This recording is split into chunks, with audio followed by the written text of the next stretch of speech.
नमस्कार, आज की बड़ी खबरों में आपका स्वागत है। मैं हूं आपके साथ अंकिता। आज की बुलेटिन में बात करेंगे मुंबई की चलती ट्रेन में एक व्यक्ति की चाकू मारकर कर दी गई हत्या। बताएंगे आपको ग्रेटर नोएडा के मॉल की 9वीं मंजिल में लगी भीषण आग। दिखाएंगे आपको कोल्ड ड्रिंक के कैरेट में मिला जिंदा बम। और बुलेटिन के आखिर में देखेंगे वेनेजुएला में आया भयानक भूकंप। लेकिन दिन भर की तमाम खबरों से पहले एक नजर सुर्खियों पर। उत्तराखंड में मानसून को लेकर आई गुड न्यूज। आईएमडी ने बताई संभावित डेट 30 जून को भारी बारिश का अलर्ट। दिल्ली के किसानों को 3 महीने में मिलेंगे प्लॉट। डीडीए के उपाध्यक्ष ने दी ऑफिशियल जानकारी। दिल्ली एनसीआर में अभी और 4 दिन बरसेंगे बादल। पंजाब हरियाणा से राजस्थान में हुआ बारिश का अलर्ट। भरत तिवारी के घर रात 11 बजे फोर्स लेकर पहुंचे एसपी। 45 मिनट तक की बात। मां बोली मुआवजा नहीं, न्याय चाहिए। भोजपुर जिले के शाहपुर थाना क्षेत्र के बेलौटी गांव में रात 11 बजे एसपी फोर्स के साथ पहुंचे एसपी राज ने भरत भूषण तिवारी की मां आशा देवी, पिता और अन्य परिजनों से करीबन 45 मिनट तक बातचीत की। इस दौरान उन्होंने परिवार के सदस्यों की शिकायत और आरोपों को विस्तार से सुना और उन्हें निष्पक्ष जांच का भरोसा भी दिया।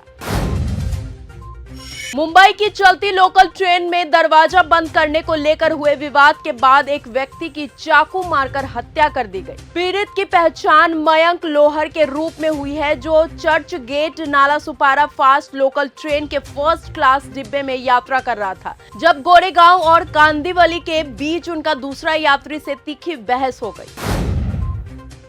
ग्रेटर नोएडा के गोल्डन आई मॉल की 9वीं मंजिल में लगी भीषण आग। लपटों में गिरी दमकल की गाड़ियां पहुंची मौके पर। ग्रेटर नोएडा वेस्ट में कॉम्प्लेक्स की 9वीं मंजिल पर आग लग गई। देखते ही देखते आग ने विकराल रूप ले लिया। सूचना मिलते ही मौके पर दमकल के साथ पुलिस भी पहुंच गई और आग पर काबू पा लिया। कोचिंग सेंटर में छात्रों की सुरक्षा के लिए दिल्ली सरकार का बड़ा कदम। 3 महीने में लाएगी नया कानून। दिल्ली में कोचिंग सेंटर्स की छात्र सुरक्षा और फीस नियमित हेतु नया कानून आ रहा है। कैबिनेट मंत्री आशीष सूद ने जस्टिस गोबा कमेटी की सिफारिश पर भी आधारित इस कानून की घोषणा की है। लखनऊ अग्निकांड से सबक लेकर दिल्ली के 924 कोचिंग सेंटर का ऑडिट भी हो रहा है। नए नियम 3 महीने में तैयार हो जाएंगे।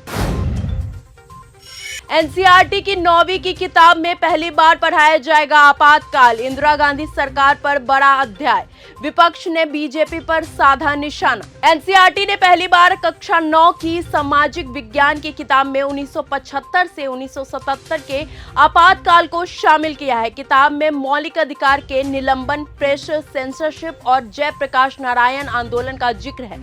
इस पर कांग्रेस और शिवसेना यूबीटी ने बीजेपी सरकार पर सवाल उठाए हैं।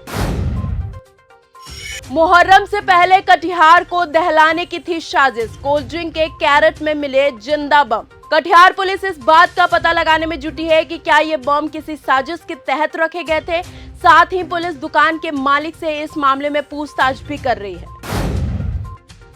पापा मैं जा रही हूँ। दिल्ली में ससुराल वालों से दुखी 24 साल की टीना ने वीडियो बनाकर लगाई फांसी। दिल्ली के नांगलोई में 24 साल की टीना ने ससुराल वालों की प्रताड़ना से तंग आकर आत्महत्या कर ली। जान देने से पहले उसने अपने मोबाइल फोन में एक भावुक कर देने वाला वीडियो रिकॉर्ड कर अपनी आप बीती बताई। उसने अपने मम्मी पापा से कहा कि अब वो किसी को भी परेशान नहीं करेगी।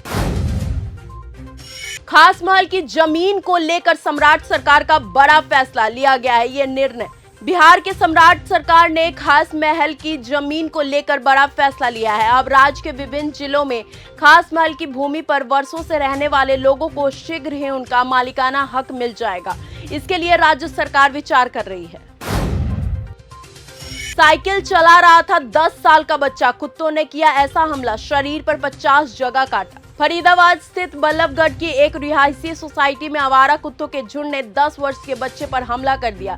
बताया जा रहा है कुत्तों ने बच्चे के शरीर पर करीबन 50 घाव किए। बच्चे के सिर और शरीर पर गंभीर चोटें आई, जिसके बाद उन्हें सर्जरी करानी पड़ी। वेनेजुएला में भयानक भूकंप से 32 मौतें दर्ज, 700 घायल। पीएम मोदी ने जताया शोक। वेनेजुएला में 40 सेकंड के अंदर आए 7.1 और 7.5 तीव्रता का भूकंप। अमेरिका ने भी मदद के लिए आगे बढ़ाए हाथ। देखते देखते ढह गई 22 मंजिला इमारत, एयरपोर्ट भी ढहा। एक साथ दो देशों में शक्तिशाली भूकंप आए हैं। वेनेजुएला में पहले 7.1 और फिर 1 मिनट बाद ही 7.5 का भूकंप आया, जिससे बड़ी तबाही देखने को मिली है। वहीं जापान में 6.9 की थर्राई जमीन। डोनाल्ड ट्रंप ने फिर दिखाए वही तेवर, बोले 1 घंटे में फिनिश हुआ वेनेजुएला और 1 हफ्ते में ईरान में जब सर्वोच्च लीडर रहे आयतुल्ला खमेनी का अंतिम संस्कार होने जा रहा है, ऐसे समय में ट्रंप ने सख्त तेवर दिखाते हुए कहा कि ईरान को 1 हफ्ते में खत्म कर दिया गया। हॉर्मुज से 5 दिनों में गुजरे 163 जहाज, समुद्री सुरक्षा पर अब भी मंडरा रहा है खतरा। हॉर्मुज में अमेरिका ईरान समझौते के बाद 19 से 23 जून के बीच 163 कार्गो जहाजों की आवाजाही दर्ज की गई, जिससे वैश्विक व्यापार को थोड़ी राहत मिली है। फ्रांस में भी हुई इबोला की एंट्री, सामने आया पहला मरीज, आइसोलेशन सेंटर में चल रहा है उसका इलाज। फ्रांस में जिस शख्स में इबोला का वायरस मिला है वो कुछ दिन पहले ही कांगो में एक मानवीय मिशन से लौटा था। अभी तक की जांच में पता चला है कि संक्रमित शख्स पेशे से एक डॉक्टर है। उसके संक्रमित होने की सूचना मिलते ही उसे तुरंत आइसोलेट कर दिया गया है। ट्रंप की नई डिमांड, ईरान युद्ध से जुड़े खर्च के लिए 87 अरब डॉलर की फंडिंग मांगी। अमेरिकी राष्ट्रपति डोनाल्ड ट्रंप ने कांग्रेस से 87.6 अरब डॉलर की अतिरिक्त फंडिंग मांगी है। इसमें से 67.15 अरब डॉलर रक्षा के खर्च के लिए है।